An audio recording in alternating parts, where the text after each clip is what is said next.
एक बार की बात है, एक छोटे से गांव के पास फैली नीली झील के किनारे सिल्गा और उसका सबसे अच्छा दोस्त बरसन रहते थे। दोनों बचपन से ही मछली पकड़ने का शौक रखते थे। बारिश के बाद की उस सुहानी सुबह में हवा में मिट्टी की महक तैर रही थी और झील की सतह पर धूप ऐसे चमक रही थी जैसे किसी ने उस पर सोने का पानी चढ़ा दिया हो। सिल्गा ने कहा, आज तो मौसम बिल्कुल सही है बरसन। यकीन मान, बड़ी बड़ी मछलियां हमारे जाल में आएंगी। बरसन ने मुस्कुराते हुए सिर हिलाया और बोला, बस आज हमारी किस्मत चमकनी चाहिए।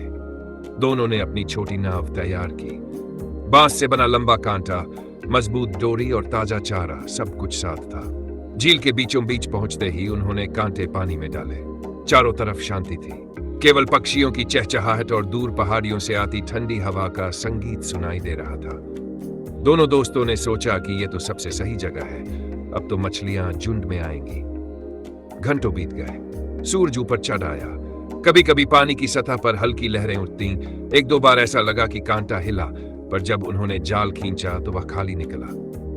बरसन ने हल्का सा मजाक करते हुए कहा, लगता है मछलियों को आज छुट्टी चाहिए। सिल्गा ने हंसते हुए जवाब दिया, या शायद उन्होंने हमें पहचान लिया है और छुप गई है। दोनों ने हंसते हुए अपनी थकान हल्की कर दी। दोपहर होने लगी। पेट में भूख की गड़गड़ाहट बढ़ गई, लेकिन उनका मन अभी भी उम्मीद में था।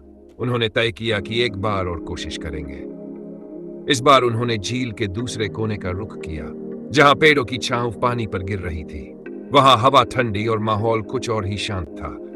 उन्होंने फिर से कांटा डाला और चुपचाप बैठकर पानी को निहारने लगे। समय जैसे ठहर सा गया था। बादल धीरे धीरे सूरज को ढकने लगे और हवा में हल्की नमी घुल गई। अचानक झाड़ियों की ओर से एक अजीब सी सरसराहट सुनाई दी। दोनों चौंक कर उस ओर देखने लगे। क्या यह कोई जंगली जानवर है? बरसन ने फुसफुसाते हुए कहा। सिल्गा सावधानी से नाव को किनारे की ओर ले गया। जैसे ही वे झाड़ियों के पास पहुंचे, उन्होंने देखा कि वहां एक नन्हा सा बत्तख का बच्चा कांप रहा था। उसके पंख भीगे हुए थे और आंखों में डर साफ झलक रहा था। लगता था कि वह अपनी मां और बाकी झुंड से बिछड़ गया है। सिल्गा धीरे धीरे झुका और नरम आवाज में बोला, डर मत छोटे, हम तुम्हें चोट नहीं पहुंचाएंगे। बत्तख का बच्चा पहले तो पीछे हटने लगा, फिर थककर वहीं बैठ गया।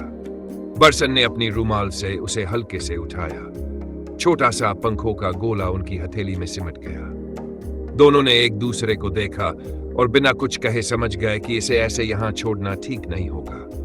उन्होंने नाव को किनारे बांधा और बच्चे को अपनी टोकरी में मुलायम कपड़े के ऊपर रख लिया।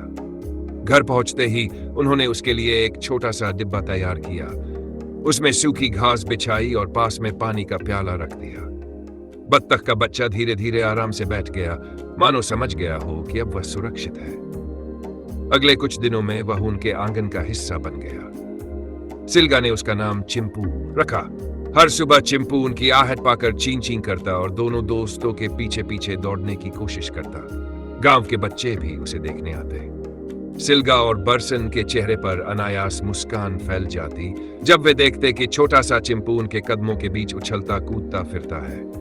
उस दिन की मछली पकड़ने की कोशिश भले ही नाकाम रही, लेकिन सिल्गा और बरसन ने समझ लिया कि जिंदगी हमेशा वही नहीं देती जिसकी हम तलाश करते हैं। वे झील पर मछलियां पकड़ने गए थे, लेकिन लौटे एक नए दोस्त, नई जिम्मेदारी और नई खुशियों के साथ। झील की वह यात्रा उनकी यादों में हमेशा के लिए अंकित हो गई।